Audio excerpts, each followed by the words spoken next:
Este viernes vamos a tocar un tema muy especial, un tema que requiere no solo cuidado en su abordamiento, sino además conocimiento, profundidad, para ir más allá de lo inmediato o de lo que puede resultar más fácil en el análisis simple.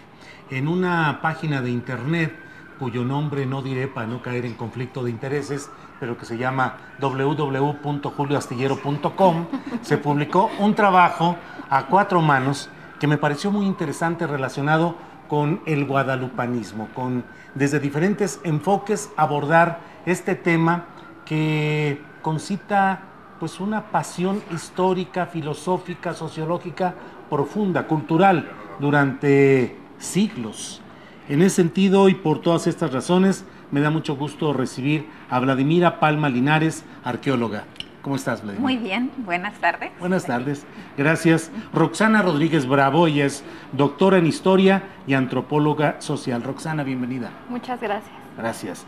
Y Pilar Torres, investigadora de filosofía mexicana y publicante asidua en este portal del que les he hablado, sobre todo asuntos de José Vasconcelos, bajo su nombre en Twitter de @vasconceliana. Pilar, buenas tardes. Querida Julio, muchas gracias, qué gusto. Gracias. Pues, ¿qué fue lo que publicaron y qué fue lo que las motivó a hacer esta publicación? Las tres, además de Óscar G. Chávez, historiador, que se integra en unos minutos más, pero que los cuatro tuvieron esta idea de hacer un trabajo conjunto. ¿Quién quiere empezar?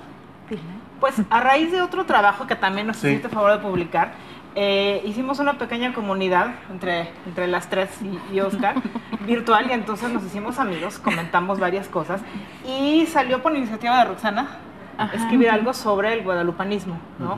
Porque en México, no me dejarán mentir, hasta los ateos son guadalupanos. Así es, ¿no? somos. Así es que es un asunto multifactorial, multidimensional, que se tiene que abordar desde distintas perspectivas, y pues simplemente lo que estábamos comentando entre nosotros en el chat de WhatsApp, lo fundamentamos y salió un texto que nos hiciste favor de publicar. ¿Titulado? Titulado. Bueno, tiene una sentencia la pila ahí, que ha de haber sido imposición del historiador, ¿verdad? ¿Y qué significa lo que hizo, a grandes rasgos, lo que hizo en esta nación no lo había hecho por ninguna, en referencia al milagro guadalupano? Bien. Vladimira, ¿qué escribiste tú? ¿Cuál fue el punto fundamental que planteaste ahí? Bueno, en mi caso, como soy arqueóloga, era muy difícil trabajar cuestiones no prehispánicas, ¿no? Porque me especializo en época prehispánica. Entonces, cuando me invitan a colaborar, estuve pensando, ¿qué hago? Y dije, me parece que lo pertinente sería saber, sí, las raíces prehispánicas, digamos, del culto, que puede haber en el culto, pero enfocándome únicamente en ciertas deidades, en ciertas diosas. Primero quería hacer algo que fuera como los españoles aprovecharon algunas características de los dioses prehispánicos y les impusieron algún santo o alguna virgen, pero resultó que no era así de fácil. Entonces me enfoqué ya nada más en algunas diosas, sobre todo en diosas creadoras, como para poderlo relacionar con lo que ahí pues, intenté comentar al final en el texto, que al final las vírgenes, concretamente la de Guadalupe, pero todas las vírgenes Marías que surgen, que son vistas, que aparecen durante la colonia, desde los primeros años de la colonia, están relacionadas con deidades creadoras, deidades mujeres creadoras. Por eso, pareciera que por eso fue relativamente, si no fácil, sí fue muy aceptado por los indígenas de la época prehispánica. Entonces, eso fue. Roxana, ¿tú qué escribiste o qué fue lo que planteaste esencialmente? Bueno, pues a mí la inquietud, ¿no?, de escribir más que sobre la Virgen de Guadalupe y los aspectos de devoción, pues la cuestión está de la fiesta, ¿no? La fiesta y cómo se sigue desarrollando y sobre todo cómo se sigue viviendo. Entonces a mí un aspecto que me empezó como a llamar mucho la atención, pues es la cuestión de los cohetes. Y esta explosión, ¿no?, de cohetes y la explosión en redes sociales que hay, sobre todo de los defensores de los animales y de las personas que tienen mascotas, en este sentido perros, ¿no? De que los perros, bueno, se vuelven locos y se ponen histéricos, ¿no? A través de por los cohetes, por el ruido, por la música, la gente que vive, ¿no? Alrededor de la basílica. Y entonces ahí lo empecé a relacionar también con un aspecto, pues, como de irritación de clase, ¿no? Como a ciertas clases medias y clases altas les irrita, ¿no? Parece que hay como ese aspecto de irritación, de molestia por la fiesta, los bailes, los cohetes, el cierre de calles, ¿no? Pero entonces ahí se puede ver, digamos, como un conflicto, ¿no? Donde está el poder, donde está la clase, porque en muchos de los lugares, y no aquí en este contexto urbano, donde se siguen desarrollando esas grandes fiestas, pues es lo que hoy en día se llama pueblos originarios, ¿no? Es decir, que han desarrollado las fiestas desde 1532, ¿no? Más o menos, o cuando empezaran estas fiestas. Y entonces más bien los otros asentamientos han sido los que han invadido, ¿no? Han invadido a la fiesta. Pero entonces estas fiestas, todos estos aspectos de rituales, de devoción, pues se convierten en espacios de resistencia, ¿no? De resistencia ante los procesos estos de gentrificación y los procesos de clasismo, de racismo, ¿no? Es muy difícil ver, ¿no? Leía yo un poco de la historia, en algún momento en el siglo XIX, pues la fiesta de la Virgen de Guadalupe, pues también la asumieron los criollos y demás, pero después digamos que se ha hecho, pues una cuestión popular, ¿no? Que cae en lo que los antropólogos llaman o llamamos, pues aspectos de religiosidad popular. Filósofa Pilar Torres, ¿qué escribiste tú? ¿Qué es lo esencial de lo que planteaste? Bueno, el texto comienza señalando que en 1895 fue la coronación de la Virgen como patrona de México, emperatriz de América, etc. Pero ese hecho fue solamente el culmen de algo que se vino construyendo muchos años atrás, muchos más de los que nos imaginamos. Entonces, el Nican Mopohua es un discurso que se va entretejiendo con muchas cosas, ¿no? Que convergen muchas cosas, deidades prehispánicas, como Vladi abordó, pero también intereses de distintos tipos, cosas que van más allá de la fe y que desembocan en la identidad nacional, ¿no?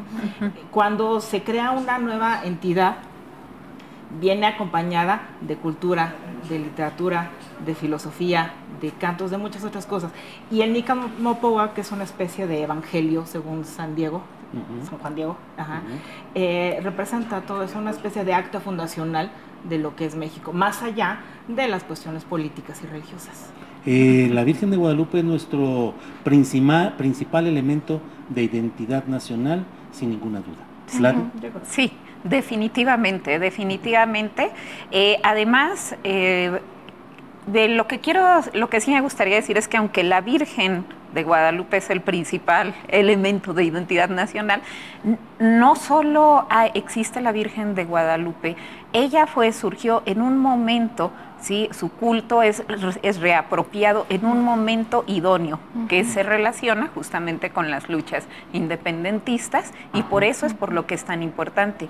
Pero estas cuestiones de reapropiación de vírgenes se dieron desde Chiapas, en donde muchos de los movimientos de las sublevaciones indígenas que hubo a lo largo de toda la época colonial estaban asociadas a vírgenes que se les aparecían a indígenas. También, por ejemplo, hay la Virgen, de esa no hablé en el texto porque tenía así como que muchos conflictos con ella, que es la Virgen de Ocotlán, de Tlaxcala, que antes de esa Virgen de Ocotlán hubo toda una cuestión con Cortés de que les regala a los tlaxcaltecas una Virgen traída de España, que es la Conquistadora, que está ahora en Puebla, y ahí se dio algo muy interesante, se dio un proceso de cómo los indígenas se apropian de esa Virgen, la empiezan a venerar con rituales prehispánicos, ¿sí? y ya luego hasta se las tienen que quitar otra vez los criollos ya, y es cuando surge también como movimiento identitario también la de Ocotlán. Y la de Guadalupe pues es la que tiene el mayor alcance y el que al final va a unir toda la identidad mexicana. Pero sí, toda la cuestión mariana y el culto, yo creo que es una base importante este culto a las deidades creadoras mujeres, lo que ayudó a que pues sea la deidad más importante que tenemos, ¿no? Identitariamente, donde la veamos, por muy ateos que seamos, siempre va a ser parte de la identidad de un mexicano. Roxana, sobre este tema. Y bueno, a partir de eso, pues también tenemos una explosión, ¿no? Cultural, solo también en el arte, digamos, obviamente en el arte sacro, pero actualmente pues podemos ver cómo se sigue reproduciendo la imagen, ¿no? La imagen de la guadalupana en una cultura que nosotros tenemos y de la que todos somos inmersos, pues tenemos esa cultura de la imagen, ¿no? O sea, todo tiene que ser, muchas cosas tenemos como los referentes de la imagen, entonces, bueno, no solo las medallas, sino la cuestión de los tatuajes, la cuestión de las guadalupes impresas en la ropa, de los grafitis en toda colonia que se respete, ¿no? Pues está ahí las pintas de la Virgen de Guadalupe, ¿no? Que bueno, pues la ponen ahí para que la gente respete y no vaya ahí a tirar basura y hacer cosas que no, que afectan a los demás, pero se han convertido, incluso ya hay catálogos de las vírgenes de Guadalupe que hay en todas las colonias. Entonces es un ícono, ¿no? Que se está representando, que se está reproduciendo, ¿no? Y que, como dice Vladi, pues se relaciona, ¿no? Con esta tradición prehispánica, ¿no? De la Tonantzin, ¿no? De la adoración a nuestra madre, ¿no? Entonces de ahí viene, como diría el historiador Fernán Brodel, pues es una estructura de larga duración, ¿no? Que se ha venido reproduciendo y, como toda cuestión cultural, pues ha ido cambiando, pero es dinámica y aquí sigue, aquí la tenemos y por eso estamos hablando hoy aquí contigo de ella. Sí. Pilar, sobre ese tema. Sí, además considero que es una piedra angular por una cuestión muy sencilla. Es la primera virgen con rasgos indígenas que además elige como interlocutor a un indio, como se les llamaba, ¿no? No a un español, no a un criollo. Entonces ese es el primer punto de polémica.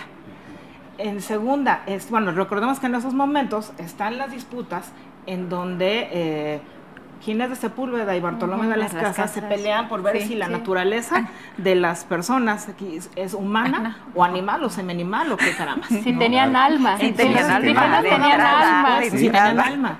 Ahora lo damos por supuesto. Y uno de los puntos para saber si tenían alma o no es si se dejaban convencer o no de rendir culto al Dios verdadero, ¿no? Entonces Ginés de Sepúlveda decía, son como animales, no se dejan, desobedecen, vaya, ¿no? Entonces hay que obligarlos.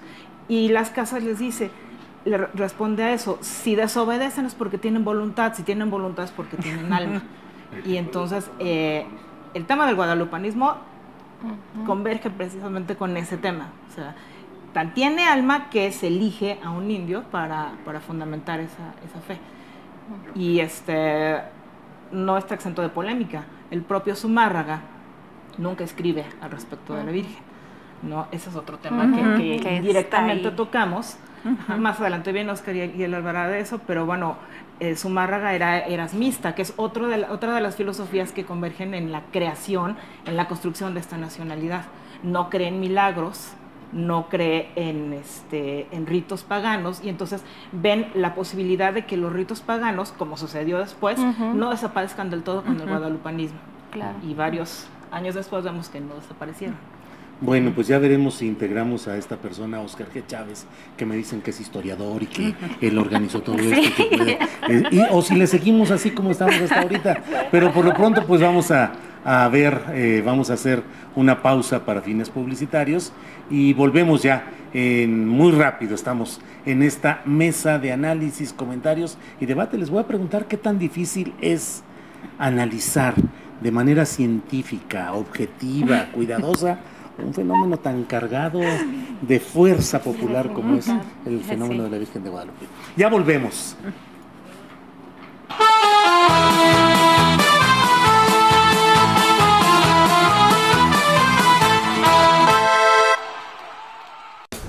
Hola, soy Paola González y me puedes escuchar en Universal. Estás viendo La Octava. Quédate con nosotros. Los periodistas. No podía apropiarse de 3 años. Es peligrosísimo para una democracia lo que el señor Bonilla hizo. Claramente se trata de una reforma inconstitucional. Hay que recordar que Bonilla se presentó a las elecciones del 2 de junio para un mandato de 2 años, en lugar de los 6 habituales, debido a una reforma electoral que pretende homogeneizar todos los procesos electorales del país. La última palabra la tiene la Suprema Corte de Justicia de la Nación. Del mejor análisis de los temas públicos. Los periodistas. Lunes a viernes, a las 18 horas. La Octava. Este 2019 nos volvemos a sumar. Yo enseñé a 60 mujeres a sacarse partido. Yo voy a dar clases de tejido en línea. Voy a dar 3 serenatas por videollamada y donar lo que gane al Teletón. ¿A ti? ¿A ti? ¿A ti qué te gusta hacer? ¿A ti qué te gusta hacer para apoyar a los niños de Teletón? El Censo de Población y Vivienda es en marzo. El censo sirve para saber cuántas personas somos, cómo vivimos y cómo es nuestro entorno. En beneficio de todos. Debemos responder las preguntas del entrevistador del INEGI. Por eso, cuando en marzo toque a tu puerta, le debes decir: Pregúntame. Pregúntame. Pregúntame. Censo de Población y Vivienda 2020. INEGI. Conociendo México.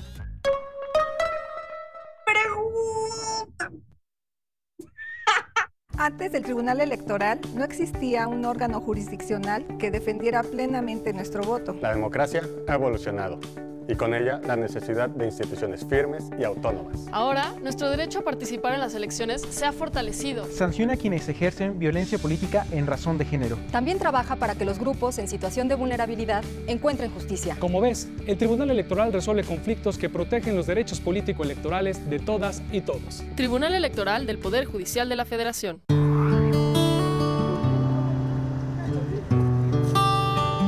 ¿Estás arrepentido de haberla regado con alguien? Quiero terminar un problema con mi hermana. Quiero que todo esté bien, ya que nuestra familia se separó hace 10 años.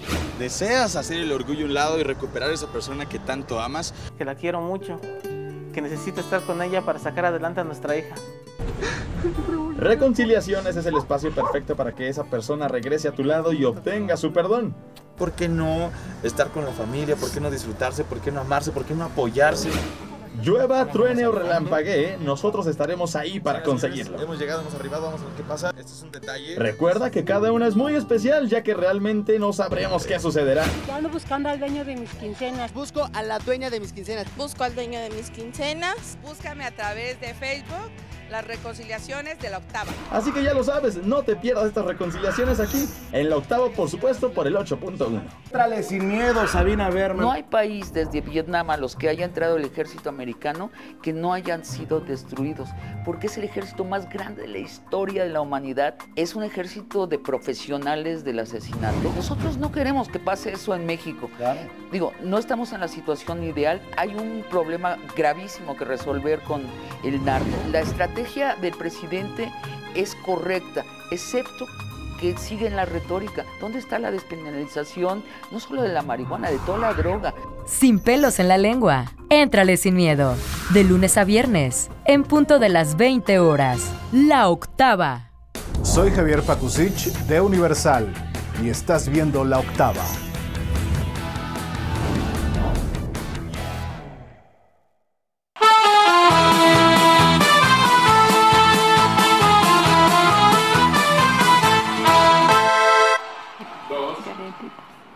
Ya estamos de regreso en esta ocasión para analizar lo que durante estos días ha estado presente, obviamente como cada año, en los medios de comunicación, los ríos de gente, las manifestaciones multitudinarias de fervor religioso, el fenómeno máximo en el cual creo que cualquiera que ve esa profusión de expresiones culturales, de fervor, evidentemente se está en presencia de algo que está en el sustrato de la realidad mexicana, de la realidad nacional. De eso estamos hablando en esta ocasión. Y bueno, les comentaba de ¿Cómo se puede abordar desde el punto de vista científico, con objetividad, con multitud de criterios, con contrastaciones de puntos de vista, algo que está en el fondo de la pasión y del fanatismo también en ocasiones? ¿Cómo les va a la hora de abordar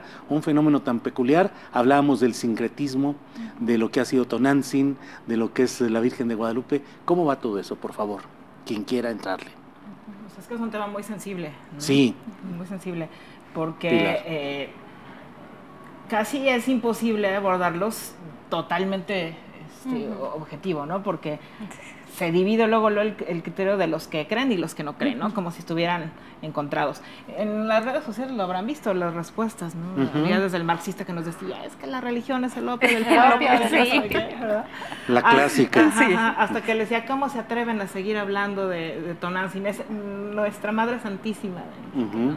Pero eso es parte precisamente de la riqueza del discurso, así somos, ¿no? Sí, yo creo que un aspecto que es muy importante y también es nodal, ¿no?, en abordar la devoción hacia la Virgen de Guadalupe, que es un tema, pues que es una especialidad de los estudios de la religión, pues es la cuestión del milagro, ¿no?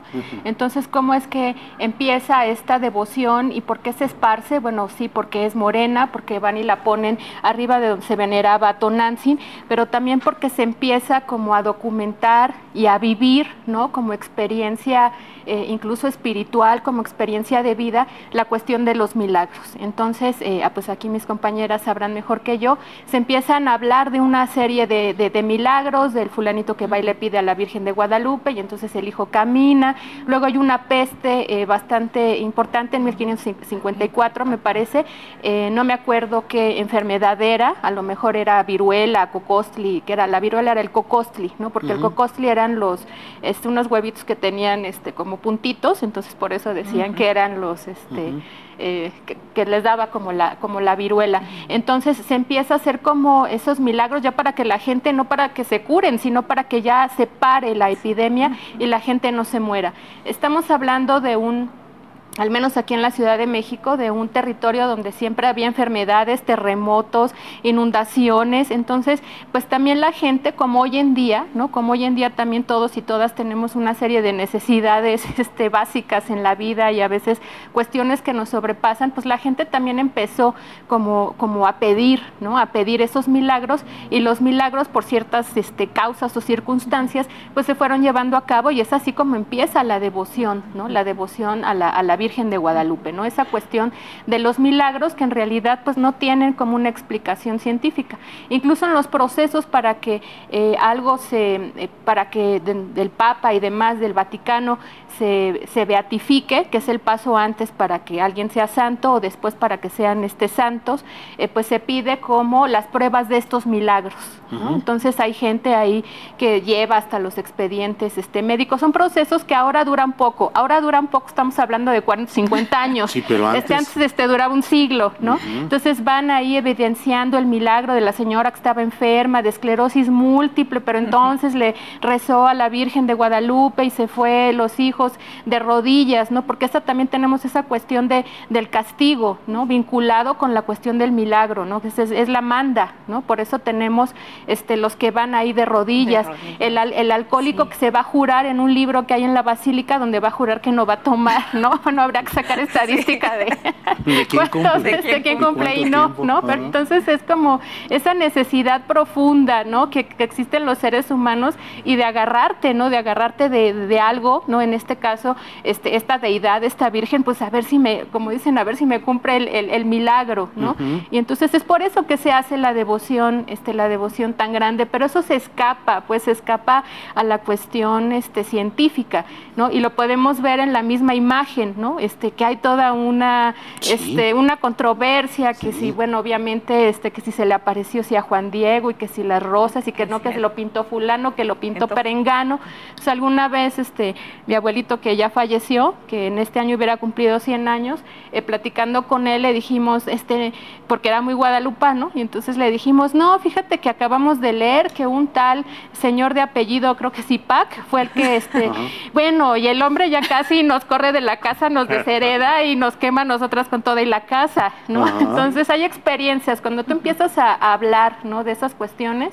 Les comentaba que fui Trabajé una vez en un museo y había una escultura que era la Tonantzin Guadalupe, muy bonita, de la autora Glenda Heckscher.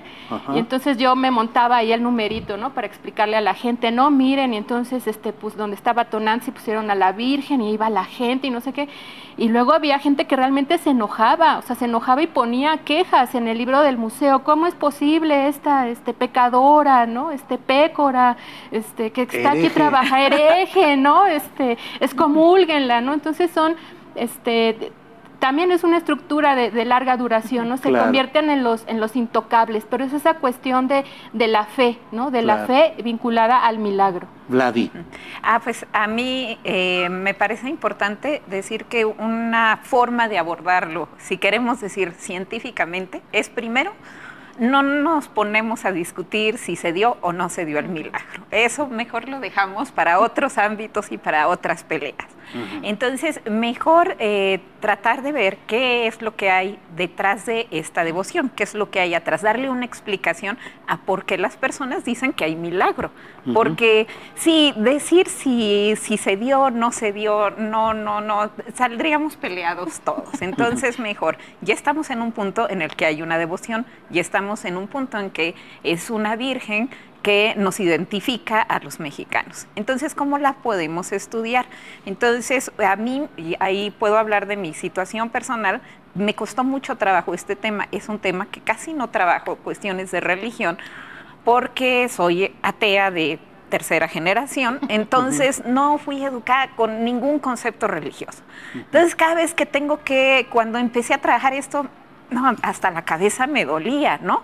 Entonces empecé, ahora sí que tratando de ser muy científica, dije, a ver, vamos a empezar a buscar regularidades, esto de Tonantzin, ¿no? Justamente que dice Roxana, y que siempre se ha relacionado Tonantzin con Virgen de Guadalupe. Y luego al inicio dije, bueno, esta relación se ve muy normal, pero también está Coatlicue, la madre de Huitzilopochtli, que se le ha relacionado. Nada más que la Coatlicue, pues de Tonantzin, si hay imágenes de la época prehispánica, es una persona, una mujer común y corriente, pero si ponemos a Coatlicue y vemos la escultura de Coatlicue que está en el Museo Nacional de Antropología, pues está menos que inentendible, ¿no? Con las cabezas encontradas que tiene, la falda de serpientes, los corazones, los cráneos.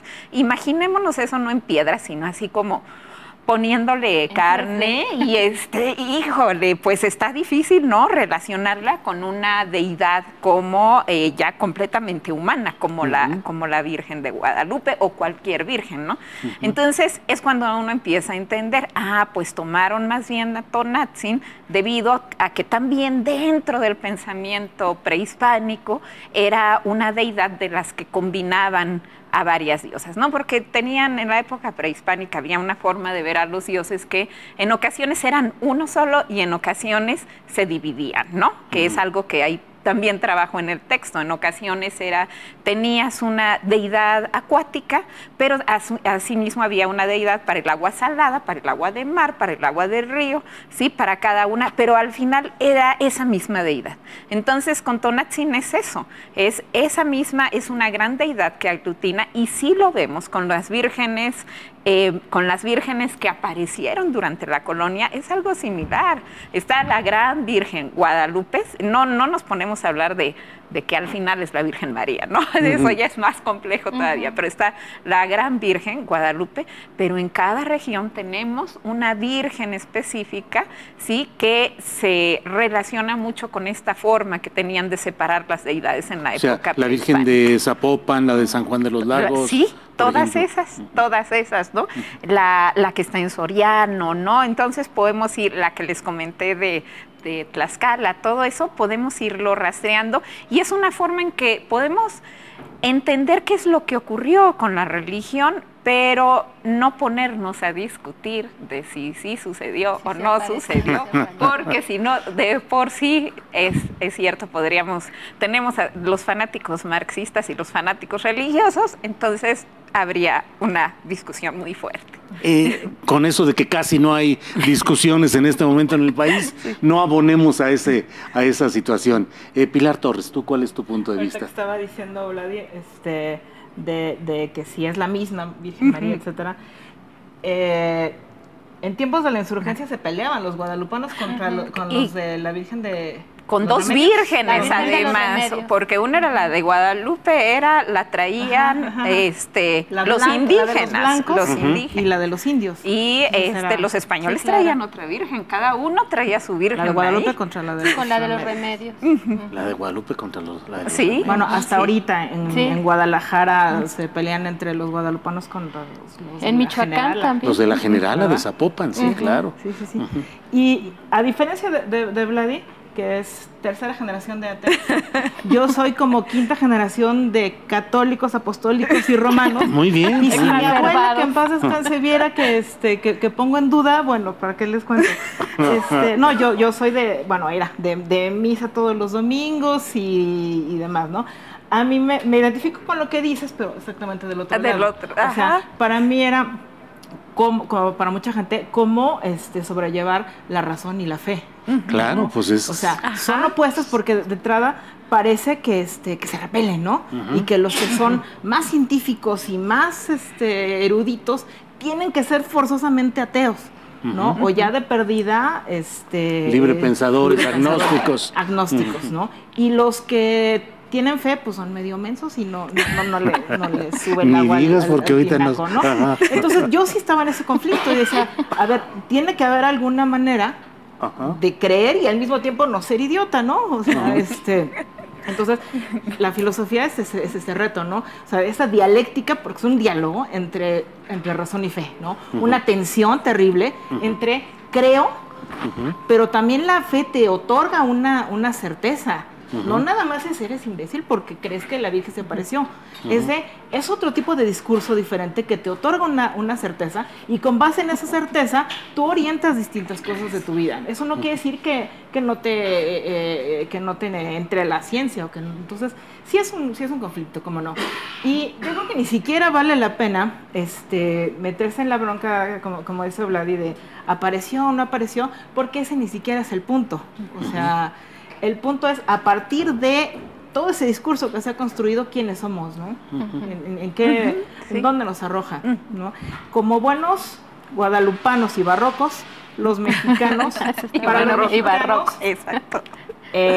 La forma es fondo. Y entonces, eso que están diciendo, de que si pasas por algún barrio donde haya graffiti, pero está un altar de la Virgencita...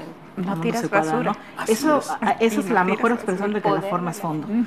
En estos días fui al Museo Sumaya, me gusta mucho, pero en una de esas exposiciones de íconos, etcétera, había un cuadro de esos de cromos, como de calendario de la Virgen. Entonces la gente pasa y se persinaba. Y ahora con esto que pasó del cuadro de Zapata gay, que los nietos están indignadísimo. Hace algunos años hubo uno de la Virgen. Claro, con cara de Marilyn Monroe. Olvídense. De Rolando de la Rosa. Ahorita quién sabe qué pasaría si con las redes sociales, como están, se pusiera eso en será un buen experimento. Bueno, para darle suspenso a este relato y a esta mesa de trabajo analítico que hemos organizado, hemos dejado hasta el final que llegue justamente para darle todo ese sentido, la cereza del pastel, a Óscar G. Chávez. Óscar, bienvenido. Julio, gracias. Gracias a ti. Con su gorro de Blue Demon. ¿Con su gorro de qué? ¿De Blue Demon es el gorro? Blue Demon. ¿Por qué? Porque es otro de los patronos de mexicanos, ¿no? El santo y Blue Demon. Bueno, muy bien. Óscar, hemos pasado revista a lo que se ha publicado en este trabajo con 4 firmas se ha publicado en un desconocido portal por ahí de internet. ¿Cuál fue tu planteamiento y qué es lo que señalaste en este trabajo para compartirlo? Sí, los venía escuchando en el taxi. En realidad fueron 3 firmas, la mía no aparece, Bueno, la idea era precisamente hacer un recorrido rápido, ¿no?, por lo que ha sido el guadalupanismo mexicano. Hago énfasis en que es guadalupanismo mexicano porque no se puede entender el guadalupanismo si no es mexicano. Yo creo que es una condición sine qua non, ¿verdad? Si es guadalupanismo, es mexicano. Habrá diversas formas y diversas acepciones, pero el guadalupanismo finalmente para hacerlo tiene que ser enteramente mexicano. Entonces aquí la idea era precisamente que 3 personas, concretamente 3 mujeres, dieran sus diferentes percepciones y apreciaciones y conclusiones del fenómeno guadalupano, ¿no? Y tú, en lo personal, ¿cuál es tu postura frente a todo lo escrito? Bueno, yo no tengo postura. En este caso, la postura del historiador es la más cómoda, porque pues ahí me concreté simplemente a tratar de ir dando una secuencia a lo que ha sido, a través de la historia, el fenómeno guadalupano, que no es un fenómeno que haya surgido de la noche a la mañana, es un proceso que se fue conformando en diversas etapas, ¿sí? No es algo que hayan dicho se inventa en el siglo XVI o surge en el siglo XVI, ¿sí? Obedece a diferentes etapas. Yo creo que si en el siglo XVII, en la década del 1640, cuando aparece lo que hace un momento Pilar llamaba el Evangelio mexicano, el Evangelio guadalupano, no se le ha dado un impulso, posiblemente me atrevo a suponer y quizá a asegurar que el culto guadalupano hubiera sido un culto caído en desuso, un culto fracasado como hubo muchos otros durante el virreinato, ¿sí?, durante la colonia. Algunos dicen que la Virgen de los Remedios. Yo creo que el culto mariano, la advocación mariana más importante y más socorrida durante el virreinato, durante la colonia, finalmente es el culto de la Inmaculada Concepción, ¿sí? Hay otros, ¿sí? La de los Remedios, está la Virgen de Aránzazu, muy de los vascos, pero finalmente son cultos que caen en desuso. Nos damos cuenta al día de hoy que son cultos que no tienen ya una permanencia. En cambio, el culto guadalupano, con esa serie de inyecciones de energía y de vitalidad y de conformación del fenómeno que se le fue agregando durante los 4 siglos, bueno, pues ha permitido finalmente que sea lo que hoy conocemos. No solo eso, de ser una colegiata en algún momento pasa a ser una insignia y nacional basílica de Guadalupe, ¿no? A partir de 1904, cuando la Sagrada Congregación para la Disciplina de los Sacramentos la eleva a la dignidad basilical, ¿no? Estamos frente a uno de los santuarios, frente a una de las basílicas marianas, es la basílica mariana más socorrida en el mundo, ¿sí? Y en el ámbito de las basílicas solo es superada por la Basílica de San Pedro. Bueno, San Pedro es la cuna, el pesebre de la cristiandad. En el caso de la Basílica de Guadalupe, bueno, creo que 20 millones de peregrinos anuales establece una diferencia, y nos hablan precisamente del fenómeno que es el guadalupanismo mexicano. Finalmente no se necesita ni siquiera ser creyente para ser guadalupano, tampoco se necesita ser mexicano para ser guadalupano. El guadalupano surge y aparece, como dijo Chabela Vargas, ¿verdad? Donde le da su... Exactamente, exactamente. Creo que eso es el guadalupanismo, un proceso que ha finalmente derivado en lo que actualmente conocemos.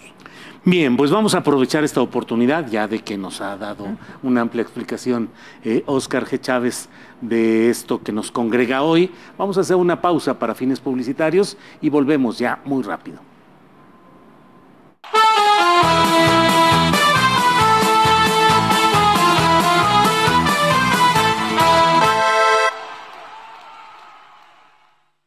Soy Nelly Canseco, de Excelencia Personal, y estás en La Octava.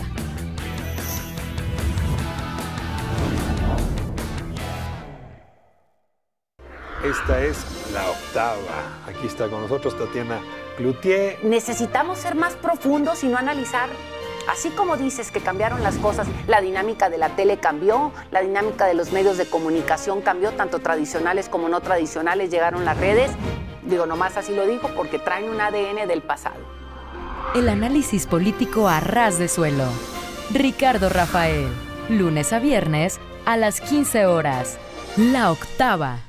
Gerardo Fernández Noroña. La gente de la derecha dice, dictador, hizo fraude. No, no es así. Él llevaba 13 años en el gobierno, siempre respaldado por su pueblo. Evo ya no está en la presidencia y desde ayer están matando a bolivianos, bolivianas, reprimiendo al pueblo. Es una rabia racista, clasista, feroz, infame, que debería erradicarse en pleno siglo XXI y que lamentablemente no es así. No toleran que un hijo del pueblo haya llegado a la presidencia. Yo digo, lo grave no es que haya un golpe de Estado, lo grave es que haya gente que lo celebre. Sin pelos en la lengua, éntrale sin miedo. De lunes a viernes, en punto de las 20 horas. La Octava. Una cosa es que no te caiga bien. Y otra cosa es caerle encima. Una cosa es aceptarles mucho. Y otra cosa es aceptarles todo. Una cosa es no querer despertarte. Y otra cosa es no poder levantarte. ¿Y tú qué eliges? La decisión es tuya. Escuchemos primero. Juntos por la paz. Gracias a tu aportación es posible su rehabilitación con la más alta tecnología. Cada vez que donas, permites que continuemos dando el diagnóstico más preciso. Y gracias a su apoyo seguiré superando mis metas. A ti. ¿A ti qué te gusta hacer? ¿A ti qué te gusta hacer para apoyar a los niños de Teletón? Ellos también son guerreros. No hay problema, Willy. Bienvenidos a Guerreros, un espacio en el cual descubriremos muchos aspectos de nuestros invitados. Con mi papá y con mi mamá, y les dije, yo quiero ser artista. Y me dijo mi papá, ¿con H o sin H? Perdón. Donde yo empezaba como conductor de noticieros, hace como 500 canas menos y... Ándale. ¿Eres influencer? Sí. Soy guerrero. Soy guerrera. Soy guerrero. Soy guerrero. Soy guerrera. Ustedes ya saben de quién se trata y si no, lo averiguaremos en Lo haremos la apuesta. No te pierdas Guerreros en La Octava, aquí en el 8.1. Angélica Fuentes, bienvenida a Los Periodistas. Los equipos no siempre ganan ni pierden. A mí me gustaría que dejaran de esconderse en mis faldas o traigo pantalón, que aceptaran que si las Chivas no están bien, nada tengo yo que ver con ellos. Si usted tiene la forma de llegar a un acuerdo con los herederos de Jorge Vergara, ¿usted les ofrecería por las Chivas? ¿Compraría las Chivas? Porque no, todo es posible en la vida. Chivas no es el único equipo que pudiese estar a la venta y México no es el único país en donde se juega fútbol. A mí me parece apasionante. El mejor análisis de los temas públicos. Los Periodistas. Lunes a viernes a las 18 horas. La Octava. Hola, ¿qué tal? Soy Heriberto Pérez, soy coordinador musical de Universal, la estación de los clásicos, y estás viendo La Octava.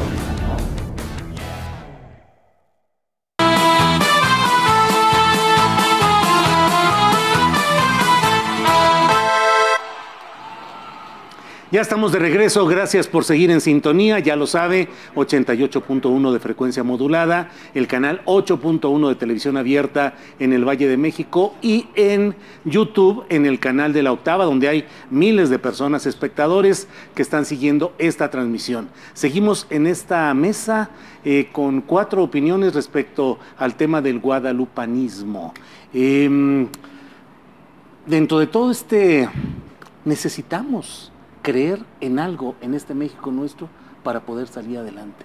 Como creyeron los indígenas en aquellos momentos terribles que necesitaban creer en algo. Finalmente, la Virgen de Guadalupe es una oportunidad de darnos la esperanza de que pueden cambiar las cosas y pueden mejorar. En eso estriba la fuerza del guadalupanismo. ¿Qué opina? Pues yo creo que sí, ¿no? Y es la fuerza también que tiene pues la religión católica, ¿no? En contraparte de las religiones protestantes. Ya desde hace muchos años, Max Weber, que era un sociólogo, mencionaba que había una gran diferencia, ¿no? Entre el catolicismo y el protestantismo. El catolicismo siempre va a ser, digamos, como una apología de la pobreza, ¿no? Entonces, entre usted más pobre, entre le vaya peor aquí en la tierra, ahora sí que esté más jodido, ¿no? Entonces se va a ganar el reino de los cielos, ¿no? Entonces, pues en estos países, ¿no? Latinoamericanos, donde tenemos pues millones de personas que viven en diferentes grados de pobreza y de pobreza extrema, pues entonces también se vincula esa parte de la creencia, ¿no? de lo que hablábamos hace rato del milagro, pero también en esta lógica católica. ¿Qué dice Max Weber en ese libro que se llama La ética protestante? Dice, en las religiones protestantes es al revés. Entonces Dios te va a bendecir si usted trabaja mucho, si te va bien, porque entonces si a alguien le va bien, tiene buen coche, ¿no? Actualmente tiene una casa, tiene propiedades y demás, entonces eso significa que es una muy buena persona y que por eso Dios lo bendice. Entonces es por eso que Weber dice que en estas sociedades de religión protestante, pues existe esta cuestión del esfuerzo, ¿no? De querer buscarlo, frente al catolicismo, ¿no? Que está en esta cuestión de, como repito, la apología ahora sí que de la pobreza, ¿no? Del sufrimiento, ¿no? De venir a sufrir. Tenemos estas expresiones que se pueden encontrar en varias publicaciones, pero también que luego la gente mayor la sigue reproduciendo, ¿no? Entonces les dicen a las mujeres, carga tu cruz, ¿no? Cuando estás hablando del marido golpeador, abusador y borracho, ¿no?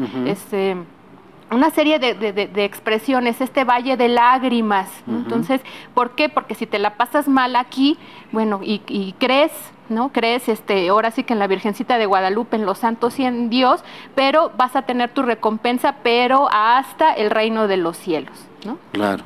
Gracias, Roxana. Vladi. Yo quiero dar un punto de vista, siguiendo con lo que dice Roxana, sobre algo que comentó de los procesos de gentrificación que se han dado, no solo en la ciudad, sino en todo el país, ¿no? De estos pueblos bonitos, pueblos a los que uno va y uno no se ensucia los zapatos, ¿no? Así, y encuentras lo que encuentras en el centro de Coyoacán, ¿no? Pero no encuentras el pueblo, ¿no? ¿Qué es lo que pasa? ¿Por qué esto qué tiene que ver, no? Que justamente se empezó a dar una ruptura de estas tradiciones, de estas celebraciones en el momento en que estos pueblos fueron declarados, muchos fueron declarados como pueblos mágicos. Entonces, cuando las personas dejan de participar en las fiestas patronales, en la fiesta de la celebración de la Virgen y en muchas otras, ¿sí? Se empieza a romper la cohesión social. Primero la cohesión social del grupo, la cohesión social del núcleo familiar, también se rompe, y ahí en muchas ocasiones es cuando entran otras formas como cuestiones económicas de salidas más violentas como el narcotráfico, ¿no? Entonces se han propuesto algunos investigadores que están trabajando en estos pueblos justos con encanto o mágicos, ¿sí? Que hablando bien de las religiones, no me gusta hablar muy, bueno, no, que la revitalización de estas fiestas, entre ellas pues la de Guadalupe, pero así muchas otras, puede ayudar a recuperar en algún momento la cohesión social, la cohesión familiar de todos los núcleos, ¿no? No solo la de Guadalupe, sino es la parte valiosa que tienen, porque son festividades en donde los distintos niveles de la sociedad participaban, momentos en donde se compartían experiencias, en donde se generaban relatos que iban pasando de generación a generación y que al final es lo que permitía que hubiera pues estabilidad social y que luego fue rota de una forma terrible y que resultado la violencia que vivimos. Sí puede ser una salida, no solo el guadalupanismo, ¿no? Sino recuperar ciertas festividades social, ¿no? Sí, para volver a restablecer el tejido social, que como decía Roxana, al final son formas de resistencia, ¿no? Lo ven muchos antropólogos como formas de resistencia. Gracias, Vladi. Ya estamos en el tramo final. Pilar, tu reflexión sobre lo que estamos hablando. Necesitamos creer, sí, pero no porque seamos tontos y hay que inventarnos algo, sino porque lo que se busca es más bien darle un sentido. O sea, se sufre de todas formas, pero no es lo mismo sufrir a lo güey que darle un sentido a ese sufrimiento. Es decir, bueno, alguna razón debe de ser. O sea, teleológicamente hablando, todo tiene alguna causa, y entonces estoy como que apostándole a la existencia de algo superior a mí, que le dé sentido y significado a todas las cosas que hago, a las que me pasan, etcétera. Entonces, fenomenológicamente se va construyendo así. Decía Nietzsche que quien tiene un porqué soporta cualquier cómo, ¿no? Entonces, es ese faro, o ese dónde, de dónde agarrarse, para buscarle un sentido, un significado a las cosas que hago, a las que pasan, a lo que no me puedo explicar, a la orfandad en la que estamos así aventados al ser, existencialmente hablando, ¿no? Claro. Entonces, no nada más es de, ay, me gusta sufrir y es mi cruz, sino que, bueno, algún sentido, algún maldito sentido tiene que tener todo esto, ¿no? No lo sé, pero mientras lo pongo entre paréntesis, y decido libremente creer, y entonces como que te entrego ciertas cosas que no sé explicar, mientras busco la manera de hacerlo, ¿no? Óscar, te toca cerrar. Nos queda un par de minutos. Bueno, difiero de la doctora Palma, difiero un poco de la doctora Rodríguez y en parte estoy de acuerdo con Pilar. Primeramente, la Virgen de Guadalupe no necesita revitalizarse.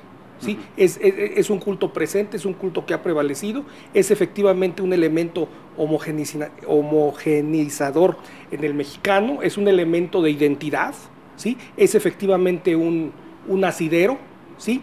Y creo que finalmente el éxito de la guadalupana radica en que rompía con todo aquel discurso de sufrimiento. Es una mujer que transmite dulzura, es una imagen que se identifica con el oprimido, ¿sí? Y bajo ninguna circunstancia le dice permanece en ese sufrimiento. Al contrario, ven conmigo, yo soy la que te va a apoyar, no estoy yo aquí que soy tu madre, ¿sí? Entonces, bajo esos parámetros, creo que en eso radica precisamente el éxito de la guadalupana, ¿no? Siempre la vamos a encontrar como un asidero, como un elemento identitativo, como un elemento que va a identificar. También creo que aquí sí es como señalar que la guadalupana no es un fenómeno de clases, ¿sí? Es un elemento totalizador en la cultura mexicana, ¿sí? O sea, no podemos hablar que se identifique como San Judas o como la Santa Muerte con las clases bajas, ¿sí? Es un elemento generalizado.